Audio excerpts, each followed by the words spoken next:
আর মুখে দিতে পারছি না। বাড়িতে আইসা দেখছি তুমি ঘুমিয়ে গেছো। ঘুমের থেকে উঠাইয়া কুলে বওয়াইয়া একটা বিস্কিট যদি না খাওয়াইছি রে বাবা, সারা রাত আমার ঘুম হইছে না। আজকে বুঝি তোর মারে 10-এর দান দিলি না, ফিরাইয়া দিলি। বাবাও কান্দে, মাও কান্দে। আল্লাহ কই কান্দিস না, তোর আর চোখের পানি দেখছি আমি তোর সন্তানের জন্য আমি গজব বানাইলাম। বলার মায়ের চোখের পানির গজব ফিরানের মতো ক্ষমতা কোন মানুষের পৃথিবীর জমিনে আছে কিনা? কা হিসাবে পারবো?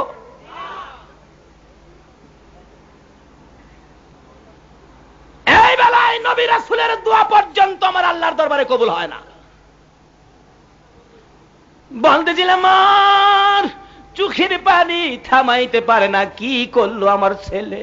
এত কষ্ট আমি কার জন্য করলাম? বাবা কান্দে। আল্লাহ কয় কান্দিস না, তোদের চোখের পানি তোর সন্তানের জন্য গজব বানাইলাম।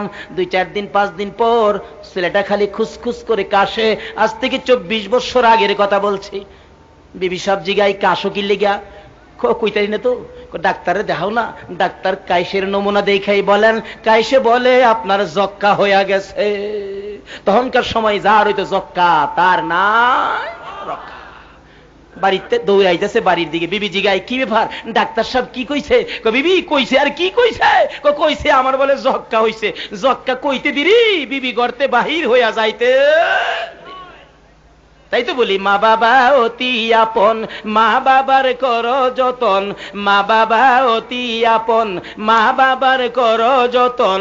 3 কথার সাথী পায়া বুইলা যায় না, আল্লাহ নবীজির দয়া তারা পাবি না। আইরে আল্লাহ নবীজির দয়া। বিবি বিদায় হয়ে যায়, ঘর থেকে ডাকে বিবি গো মায়ের দুঃখ দিলাম গো তোর খুশির জন্য। বাবার কলিজায় আঘাত দিলাম, ছোট্ট ভাইটা না খাইয়া কান্দে, দিলাম না তোর কথা মানতে যাইয়া। আজকে আমারে ফানাইয়া কিভাবে তুই বিদায় হতে চাস? মরো, তুমিই মরো, আমিও মরুমনি। এটা যক্কা ছোঁয়াছুঁই রূপ, আমি থাকলে আমারও হইব।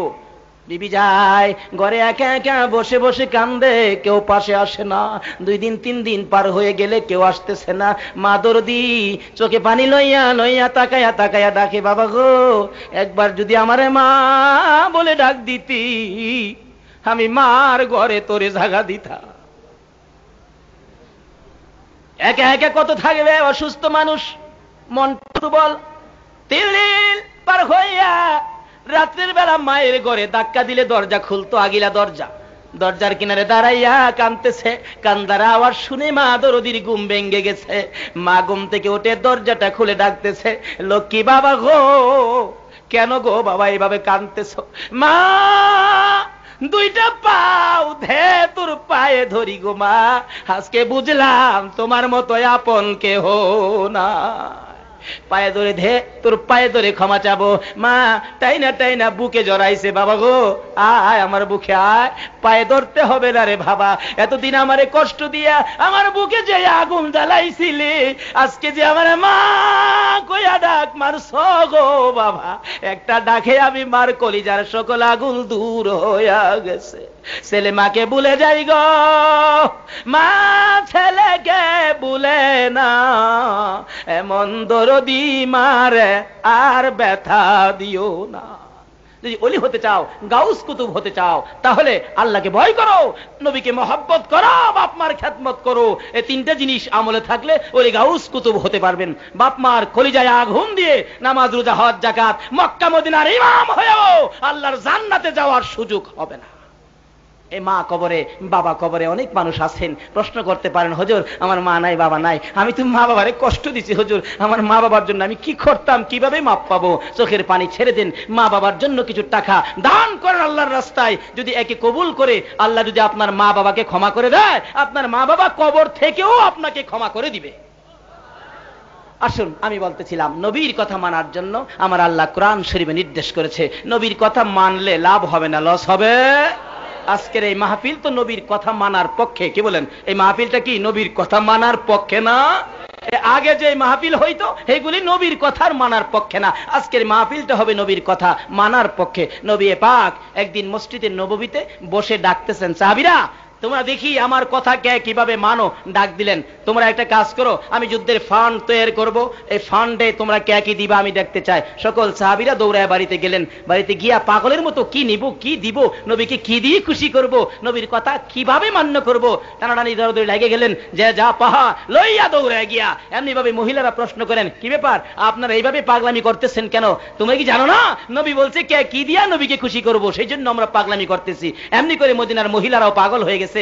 একজন আরেকজনের দিকে লক্ষ্য করে বলে, রে গলার হার কার জন্য রাখছো, কানের অলংকার কার জন্য রাখছো? আরে নবীরে বলে খুশি করতে হবে। মদিনার মহিলারা কানের অলংকার গলার হার খুলে খুলে কিতাব বলেন নবীর সামনে স্বর্ণের টাল ফলাইয়া দিছে। আমার নবী বলেন, আরে সাহাবীরা দেখো তো আর উনি কেউ বাকি আছে। একজন বলেন, ইয়া রাসূলুল্লাহ আপনার আবু বকর এখনো আসে নাই। আমার রাসূল বলেন, আমার আবু বকর কি এখনো আসে নাই? দেখি আমার আবু বকর আমার জন্য কি আনে। কিতাব বলেন আবু বকর ঘরের মধ্যে কিছুই ছিল না, নবীর রুমালে দান করবে, আল্লাহকে খুশি করবে। ছোটখাটো জিনিসগুলো নিমকদানি, তরকারির চামিচ, এইরকম জাতীয় জিনিস যা ছিল একটা রুমাল দিয়ে প্যাকেট কইরা রওনা হবে। এমন সময় আবু বকরের বিবি পিছনে দাঁড়াইয়া দাঁড়াইয়া চোখের পানি ছাড়ে, প্রাণের স্বামী গো। মদিনার মহিলারা বলে, নবীর রুমালে কত কিছু দিয়েছে, আপনিও তো গাঠুরি লইয়া রওনা হয়েছেন, আমার কি মন চায় না নবীর রুমালে কি দিব?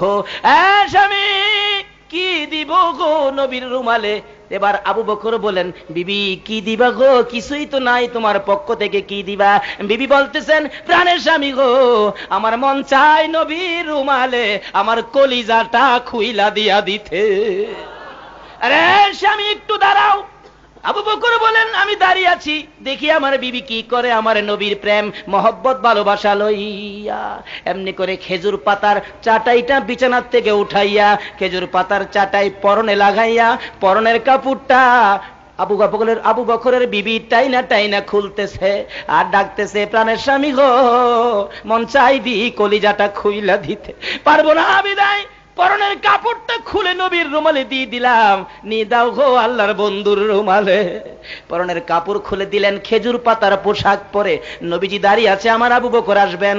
আবু বকর হাজির হলেন, আবু বকরের গাঠুরি খুলতেছে, খেজুর পাতার ওই পোশাক পরে যেই কাপড় দিয়েছিলেন কাপড়টা দেখে রাসূল জিগায়, আবু বকর রে পুরান কাপড় কোত্থেকে আনলে? আবু বকর জবাব দিবার আগে জিবরাইল বলেন, ইয়া রাসূলুল্লাহ জবাব আমি দিব। খেজুর পাতার পোশাক পরে জিবরাইল নবীর সামনে হাজির। জিবরাইল বলেন, হুজুর আমি দিব। আমার নবী বলেন, জিবরাইল রে খেজুর পাতার পোশাক কেন পরছো? হুজুর শুধু আমি নই, সকল ফেরেশতাদেরকে আজকে খেজুর পাতার পোশাক পরানো হয়েছে, এমনকি জান্নাতের হুর বালাদেরকেও আজকে খেজুর পাতার পোশাক পরানো হয়েছে।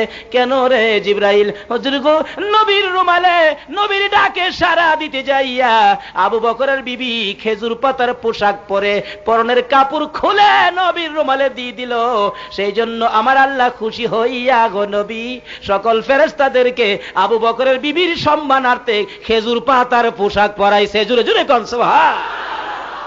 এইভাবে নবীর পক্ষে যদি কিছু করতে পারেন তাহলে অক্ষরে আরশ কুরসি লৌহ কলম পর্যন্ত খবর হয়ে যাবে নবীর আশেক, নবীর পাগল, নবীর কথা মাইনা এই কাজটা করেছে। শুধু এখনই নয়, হাশরের ময়দানেও এই নামের একটা নিশান, একটা পতাকা, একটা সম্মানী ঘোষণা হবে হাশরের ময়দানে। আজকে আপনারা এই মাহফিলটা শুনলাম 2 বছর যাবত চলছে। এই মাহফিলটা প্রত্যেক বছর হোক, এলাকার মুর্দাদের নাজাতের জন্য, আমাদের হেদায়েতের জন্য এই মাহফিলটা প্রত্যেক বছর হোক। আপনারা কি চান? কারা কারা চান হাত তুলেন দেখি। মাশাআল্লাহ মাশাআল্লাহ, হাত নামান। এমনিই চাইবেন না 2 টাকা দিবেন? আগামী বছর মাহফিল হবে। এই বছর কমিটি বলতেছেন, হুজুর এই বিশাল মাহফিল 3 দিন করতে গিয়া এবছর কালেকশন বেশি সুবিধা হয়েছে না, যদি আপনি বলেন দোয়ার আগে এখন দোয়া হবে, নবীর পক্ষের কে কে আছেন এটা দেখব শুধুমাত্র। আর যারা নবীর পক্ষে না তাদের কাছে আমার কোনো আপত্তি নাই। নবীর পক্ষে নবীর ডাকে ভেরিয়ে যাইতে, জীবন দিতে হানজালার মতো কে আছেন তাদেরকে দেখব। যদি কেউ নড়াচুরি করেন উঠেন, তাইলে মনে করব আপনি নবীর পক্ষের না, আপনি আবু জাহেলের লোকে খাতির আসলেন, ফাহাদা একটু মুনাফিকি করতেন। চুপ করে বসে থাকবেন, কোনো কথা বলতে পারবেন না। এখন আপনাদের কাছে আমার দাবি হলো, কে আছেন হুজুর এই মাহফিলে খরচের জন্য এই ভাগ্যটা আমার হয়েছে, আমি 500 টাকা দিয়ে দেম, আমি 1000 টাকা দিয়ে দেম, আমি 5000 টাকা দিয়ে দেম, আমি 2000 টাকা দিয়ে দেম, আমি 10,000 টাকা দিয়ে দেম। কে আছেন হুজুর আগামী বছর এই মাহফিলের তাবারুকের জন্য আমি একটা গরু দিয়া দেম, আমি একটা মহিষ দিয়া দেম? কে আছেন এখানে? এভাবে দাঁড়িয়ে যান।